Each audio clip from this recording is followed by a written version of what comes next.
Hello, everyone, and welcome to Right Here, Right Queer, a queer and cozy production. My name is Carolina Cruz, but you can call me Nina. My pronouns are they, them, and I am here today with two very special guests from Cozy Library Corner, Mars. Hi. And Wolfe. Hello. So I would like it if you guys would start off by telling me a little bit about yourself, just your name, pronouns, and what you write. Maybe what book are you most excited about in your library right now? My name is Mars Adler. I go by they, them. I'm a queer and trans horror author from the American Rocky Mountains, North American. I run Cozy Library Corner Press with Wolfe. I've published 3 horror romance novellas and a couple of short stories. And I'm actually on hiatus for my personal projects. I'm focusing on the anthology right now. I know I'm super excited about it. The moment that you guys announced it, I was like, this is everything I didn't know I've been wanting my whole life. Oh, that's so exciting. And what about you, Wolfe? Hi, I'm Wolfe. I go by they, them, or he, him. I'm a queer Midwesterner writing horror and romance. I help Mars with Cozy Library. I also run Monster Manor, which is an indie Discord server. I have 2 published books out right now. One just came out at the end of last month, Rotgut. I think right now I'm also most excited about working on the anthology. It's definitely taking up most of our time this month.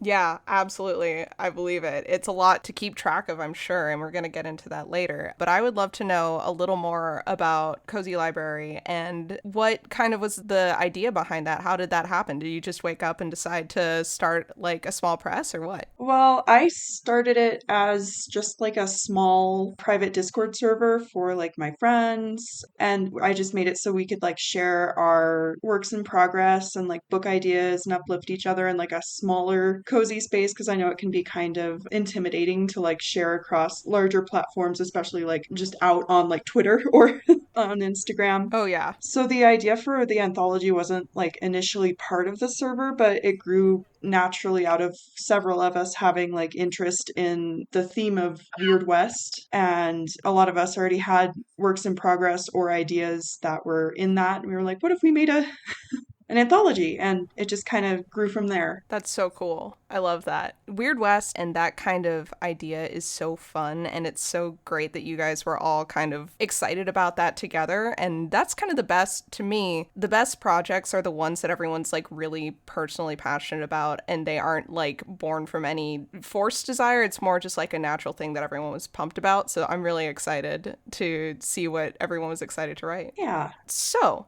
Cozy is in the name of the press, and Cozy is in the name of our podcast, a queer and cozy production. But when it comes to horror, and as we are all horror authors here, there's kind of this idea of cozy horror that's been really coming up in the past couple of years. And I find it really interesting because I know that I have horror that is cozy to me, horror stuff that I find cozy to consume. Do you guys have anything like that? And if so, what makes that cozy? Because that's 2 things that seem to be very contradictory, cozy and horror. I think cozy horror is a lot about content and tone. Although, like, I would agree it's a really difficult subgenre to define. I don't want to say it's like vibes based, but No, I get it though. Yeah. it feels like that sometimes. I just like what can be scary can be subjective to different people. That's one of my favorite things about indie publishing, though, is being able to like explore those different ideas and concepts. I've never been a fan of like super rigid guidelines. So being able to like move within the genre or like explore ideas like cozy horror is really cool to me. As someone navigating life as both a trans and disabled person, I think both of those translate a lot into my work with horror. And I think that the relatable quality about that is what would make it, you know, cozy to me or cozy if I'm reading something else. Just being able to like kind of identify with the person or the situation, even if it's metaphorically. Absolutely. Yeah, I agree that it's the content and tone. I also agree that it's difficult to pin down because it's just like so subjective, like Wolfe said, what's like scary to someone and what's not scary to someone else. But I do think personally, I don't really go towards the like quote harder subgenres of horror like splatterpunk when I'm reading and writing, even though that's like a great genre on its own. It's just not personally something that I gravitate towards. But I do think it's really cool to find comfort in characters and situations that could otherwise be seen as scary. And it can be liberating and empowering in a way almost. I do enjoy other genres of horror, of course. I'm a big horror fan, but cozy horror, it's like it's harder to find, more niche, and it's like a genre I feel at home in, and I'm just happy it's getting bigger because I want to see more Me of it. too. It is subjective, and the different, like, this is something that we discussed for the broader genre of just cozy fiction in general. But I think personally, I've been thinking about this a lot, and you guys can tell me if you think this tracks. I think a major part of whether or not horror can be considered cozy to me is if I, as the reader or viewer, feel like punished for getting attached to a character. You know, sometimes I feel like I'm watching something and I've been given a reason to be attached to the character, and then the creator's like, you should feel bad. Actually, I'm going to ruin this character's life, and not in a fun way. And I finish the experience feeling less happy than I want to, if that makes sense. What do you guys think of that one? I agree. Yeah. I'm like, yeah, that makes sense to me. Okay, good.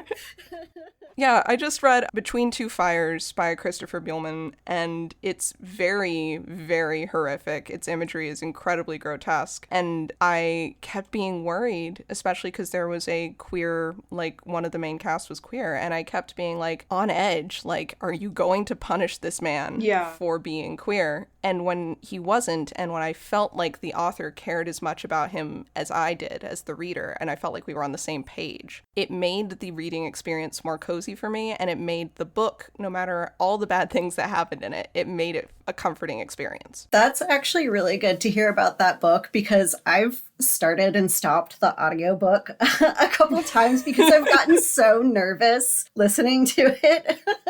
But I'm like, this is really good. I'm really into it. I'm so sweaty. Right? No, I was like, if this goes where it could go, I'm going to really regret being open about how much I was enjoying it when I started it. But this is actually a really great segue into the next question, if you guys are all right with moving on. Queerness and horror. Speaking of like what's being scary and what's cozy being subjective, I think that when you are queer or disabled, things that might be scary to someone who is not queer or disabled are not so scary to you. It's more like it gives you the opportunity to explore things more frankly because you're already part of something that's hard to discuss for society. And so when you break that boundary of it being hard to discuss, you start to be able to really talk more frankly about your experiences. Have you guys found this true as queer horror writers? And if so, like, what are some topics that horror has made it easier for you to explore? I definitely agree. Like, it's a safe haven for the queer community. There's a lot of like video essays on YouTube about queerness in horror, and I've I've watched all of them. Well, probably not all of them because there's more coming out every day, but like I really enjoy watching those. But I just think it's cool to find like a representation of ourselves in media, even especially lately when more queer horror is available versus before it was like we saw ourselves like in the villains, but now it's like the main characters too. And for me personally, horror has been a really wonderful way for me to process like shame and guilt about my queerness and like just general existence from both like religion and my upbringing in a household where I was closeted. It's empowering to create characters who have like overcome that or are in the process of overcoming it. Although that being said, I do have more queer normative worlds in my books, and that is 100% on purpose. Everything else can be awful, but these characters get to be who they want without anyone telling them it's wrong. Most of the time. I do have a future book that once I'm off hiatus, I hope to get back to, Sweet Lamb, where I'll talk more about these topics, but the world will still be more queer normative, and like there's a cult, main character deals with that, and that's really the only group of people who are like out to get them for being queer and for being like different than them. I also am really looking forward to exploring like gender dysphoria through body horror in the future because it's something I've been thinking about for like a long time just because it's such a good way to like explore that. It's so intuitive. Once you start, you can't stop. You're like, oh yeah, this is my body, and my body itself is horrifying. And then suddenly you're writing a bunch of really interesting body horror. I have my eye on Church of the Mountain of Flesh that's not out yet, but I have all of my eyes on it. I'm like, I just know it's gonna wreck me. Both Wolfe and I got to beta read that, and it has some good horror, some good body horror. I was just weeks late to that beta reading train. I didn't know it existed until it was too late. But now I'm like, you know what? It's probably better for me that I have to wait. Yeah, it's gonna be worth it.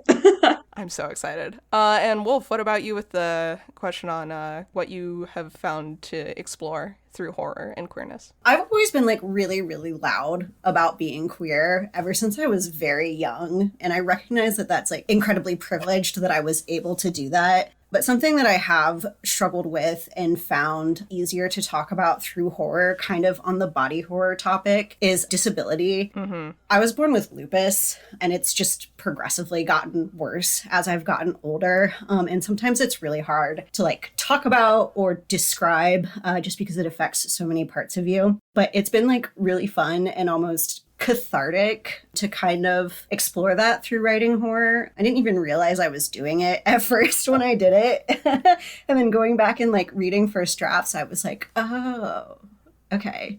But something I have found that I really like about horror and queerness is that it's been much easier to like kind of like build community and find other people who you relate to, like through art, through writing, through movies, through anything like that. Just, even like stuff that's like not queer, like how you might interpret a character and someone else goes like, oh yeah, like I saw that in them too. Mm-hmm. I think the community building aspect of it is really cool. And like, obviously when you have community behind you, it's even easier to be super loud.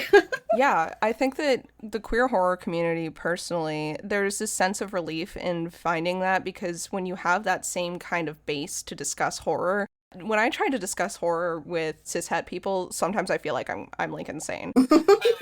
Because there's just a fundamental disconnect. But to bring it back to disability in horror, I have Ehlers-Danlos. So as far as the difficulty of describing what you're going through and there being so many different aspects to it, I totally see that. I was talking to another chronically ill friend of mine who just hasn't figured out what is up with her yet. And we were talking about chronic pain and intrusive thoughts, which is kind of what has led me to the horror that I'm writing now that includes a lot of body horror and a lot of it almost being like self-inflicted. And to me, when I'm in a lot of chronic pain, sometimes I'll just think about just dealing with it. And that has been something that like being able to write that in no uncertain terms has definitely helped me process it. And so I fully understand what you're saying about that. It's a really cathartic experience, honestly. Mm-hmm. Yeah, and it's like all connected to each other. Like it's hard to write about when you experience both of those parts of life,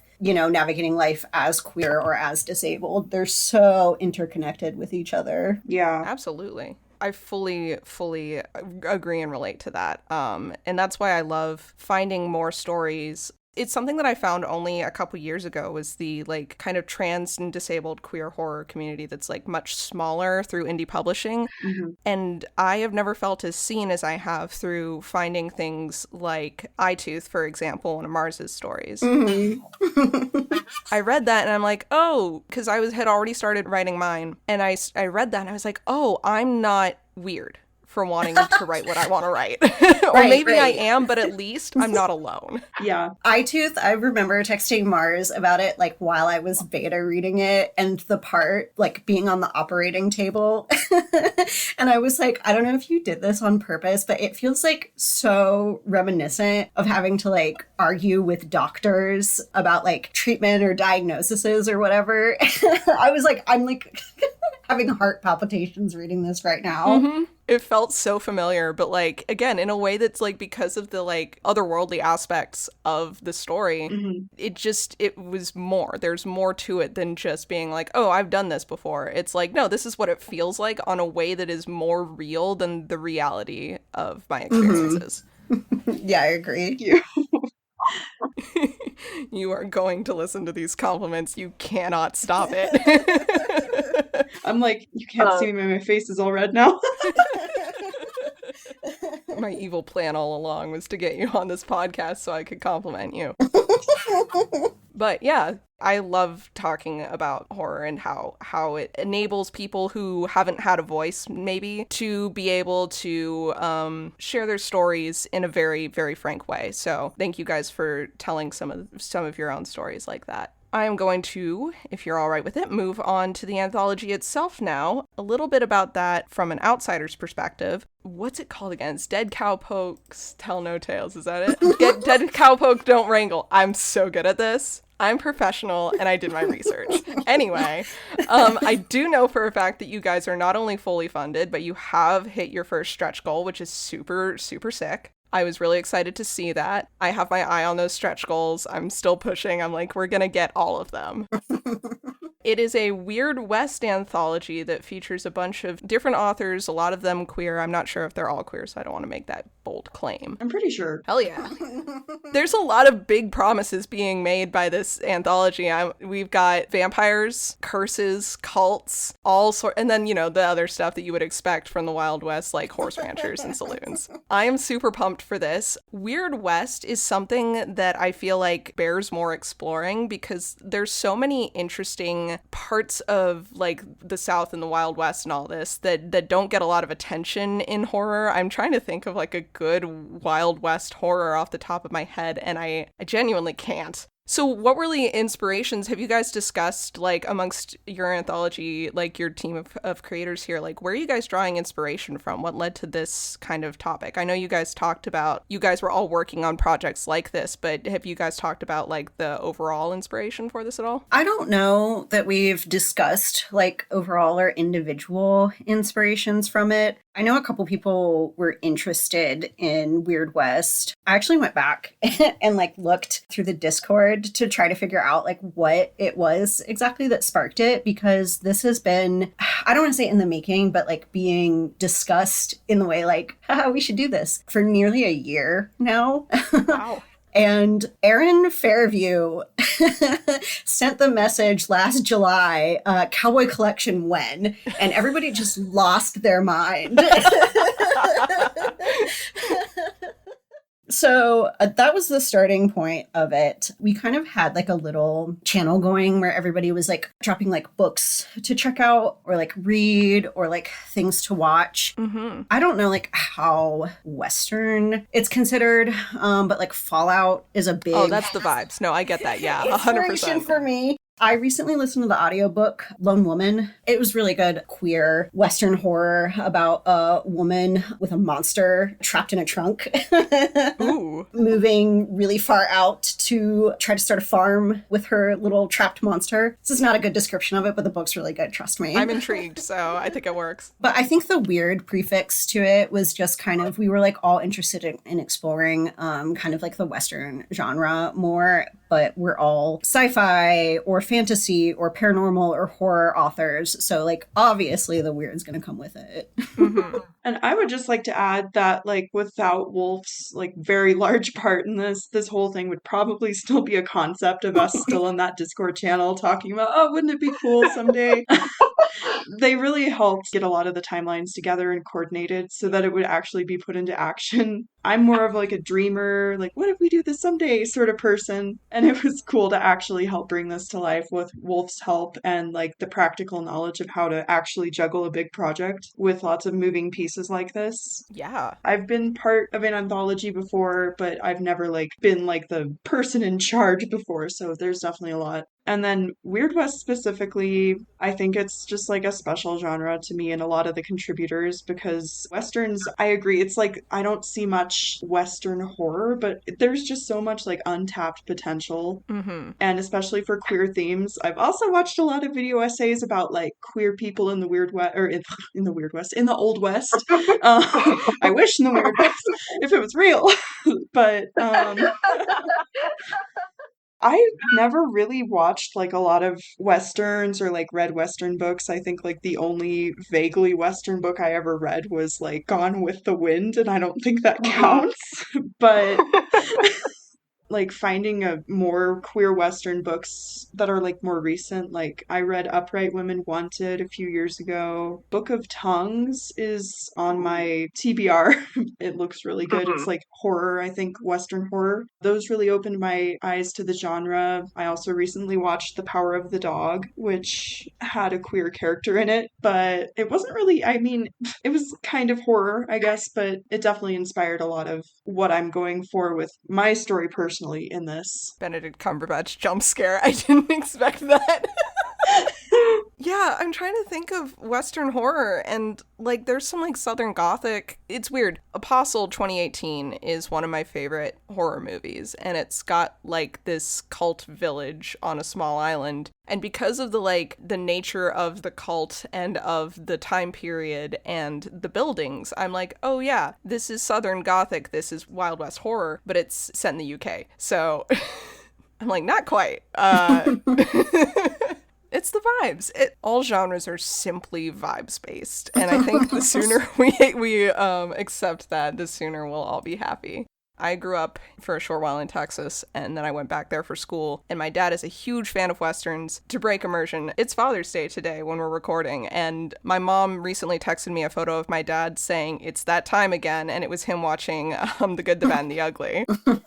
Which is a yearly occurrence at least, and I told him I'd watch it today in his honor and in honor of the anthology, in a way. So were there things that are not like stories, maybe more like, is there any music? Do you guys like country music at all that you guys can think of that also lent itself? We actually have a playlist that we can share that has Oh my like gosh, a lot yes.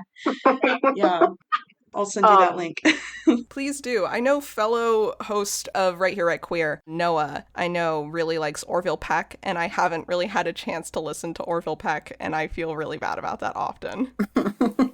I think there's a lot of Orville Peck on the playlist. I am not surprised by this. I think there's also like half the Fallout soundtrack on it. Makes sense. Songs to have a long road trip across the Midwest and Southwest too. That's the vibes. Yeah. Excellent. Well, I'm stoked. I do love a playlist. All right. I want to pull back to what we were saying about Wolfe being part of the reason that this got off the ground. I have some questions about an anthology is so intimidating from an outside perspective, and also because I would love to be part of an anthology one day. But I'm super curious about like where do you guys even start with that? Like, obviously you had the idea of it, but did you have any boundaries on like word count, on like any deadlines that you had to put into place? Did you guys all work together to find the cover artist or other artists inside, or was it just all people? It was a no-brainer? Well, it is like an overwhelming process, and I was overwhelmed for a lot of it, but I think having like a team made it doable. Mm-hmm. It was easier for us to decide like who the contributors were because they all came from the small writing Discord that we were already in. And so we didn't like have to tell anyone no or send any rejections. And then of course the theme came about naturally as well because thanks, Erin. But yeah, it was just like something we were interested in and already had ideas for. We mostly worked on a volunteer basis for editors and other back-end work like social media graphics, and also the artists who are... Wolfe is actually the cover artist, and one of our contributors is doing the like interior art for headers and stuff. And just several authors are doing like more than one job, like editing and just helping with the back end stuff, which has really helped for us because I don't think we could have done that alone. And then a lot of the deciding factors were like an open dialogue between us and the contributors. Since it's a smaller group of people and we didn't take submissions, it was really a different process than it would be like at a literary magazine or a larger publication, which I have personally submitted to before and gotten a lot of rejections, but that's just part of it. And this was just like a group of writers who decided to do a project together as opposed to like something more official. We all talked about how fun it would be to do an anthology, like Wolfe said, for almost a full year before we went anywhere with it. And we did invite a few authors to join after we had initially got the project rolling, but since it was going to be a lot of work from everyone and we weren't sure if we'd get funded, which I'm so glad we did. Oh, yeah. But it made things a little difficult at times. Wolfe did a lot of the budgeting stuff, I am not good with numbers at all. But we decided very early on, like the deadlines and the word counts. Like we had, I think it was between maybe 1 or 3,000 and like a 10,000 word cap. Yeah. Which I don't know if I'll be able to stay on. Sorry to laugh in the middle of your description. I know why you're laughing. It's because I might not be able to stay under it, but I'll try. I feel that. That's definitely every time that I try and write shorter and shorter in my word count, it's mostly to like, some people are like, oh, I'm going to push myself to write more words. And I'm like, I have to see if I can actually keep myself under 15,000 words. Our original word count for everybody was 10K, I think, because we have a lot of long-winded writers. But then we looked at the amount of people that we had that wanted to be part of it. And I was like, hey, Mars, like, like this is going to be like almost 200K if we let everybody write 10K. Yeah, wow. I think that Mars and I work really well together, which helped a lot. We have like really similar thought processes. I'm assuming it's because we both have a lot of Virgo in our charts. But it was much easier to have like a small, reliable team where we check in with each other a lot. We talked about what we were doing a lot. Try not to make decisions without like consulting the other person. A lot of like, does this look okay? Am I doing this right? I don't remember exactly what started it, but I think we kept talking about like wanting to get it off the ground. So I like woke up one morning and started making a landing page and was like, do you have a couple hours later to look this over with me? But we were like very adamant about having an open dialogue with everybody involved. We didn't want to like be militant with it and be like, you guys have to do this. And like, has to be our deadline for it. We actually pushed our deadlines back a few times. There was just some stuff going on in everybody's lives that like our original deadline when we got started just wasn't gonna work. And it was nice to kind of have the project be like smaller and not public and, you know, just between friends, because it kind of allowed the opportunity for us to be like, okay, we're changing things a little bit more. I would say the hardest part was definitely the budget of it.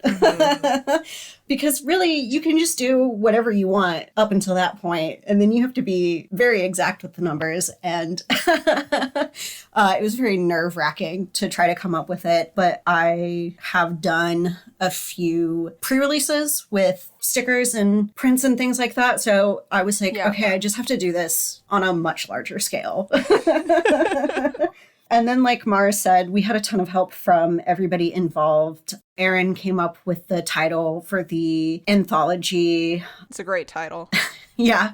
Magnus helped make all of our like graphic templates for the Instagram and social media. So that makes it a lot easier to just like plug in text and not have to worry about that. Tyler wrote our blurb for it. So like everybody has had a hand in helping out with something in it, which is really nice. Yeah, it sounds like maybe the ideal way to do this, honestly. It's the like passion project vibes of it. And everything looks so good, by the way. All of your, I have a degree in marketing. If I haven't mentioned that before on this podcast, I'm mentioning it now. And I am such a nerd about graphic design and visuals and like branding. And you guys have a really strong, just kind of cohesive vibe for this project that definitely every time that I saw your promotional posts about the like, what's your cowpoke name and whatnot, I was like so stoked to have an excuse to talk about it again and to put it on my story again, because it was I never felt like I was, as someone trying to hype you guys up, getting annoying to like my followers, because you guys made it so fun. Thank you.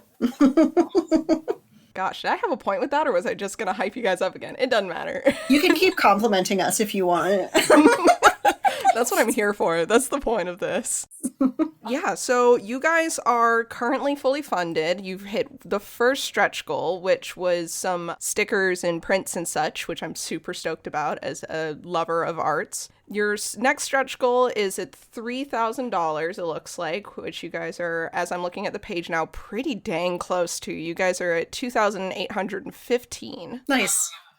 Super nice. And that next stretch goal is a limited amount of annotated paperbacks, annotated by the contributors, which is super fun and exciting. And then after that, at 3,500, you guys will do an audiobook version narrated by Rain Corbin, who I believe I follow. So that's super cool. Excellent stretch goals. And I hope that you hit both of them. I have faith. Thank you. So since this is successful and you guys are going to totally pull this off, what's next for Cozy Library Corner? Are you guys going to do more anthologies or what? I'm personally just really excited to see people's reactions and reviews because we have so many cool authors in this anthology who have incredible stories. For the future, we've talked about the option to start anthologies that would take public submissions, but we're still trying to figure out the logistics on how we'd handle that.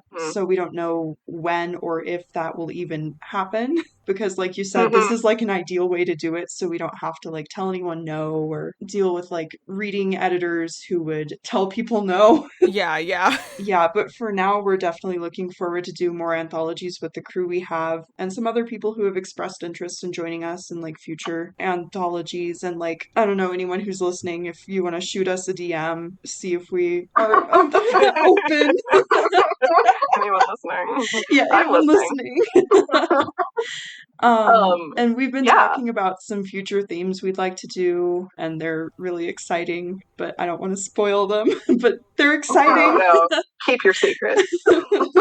I'm super excited. Obviously, you guys get to bask in the glow of this one for a while, and I know that a lot of the contributors do have other projects that they are working on, and I'm excited to see if this boosts them and gets them now that they're part of a successful Kickstarter, which is always great to have on your resume. I'm really excited to see more from all of these contributors. I am, as a reader, I'm really excited to get the opportunity to get exposed to all of these authors. There are some of them that I was aware of already who I have read already, and there are others who I've always kind of wanted to read some of their writing but haven't had the chance to yet, and this feels like a really good opportunity to get to explore all of this. So thank you guys again for putting it together from a purely selfish standpoint as a reader. You're welcome.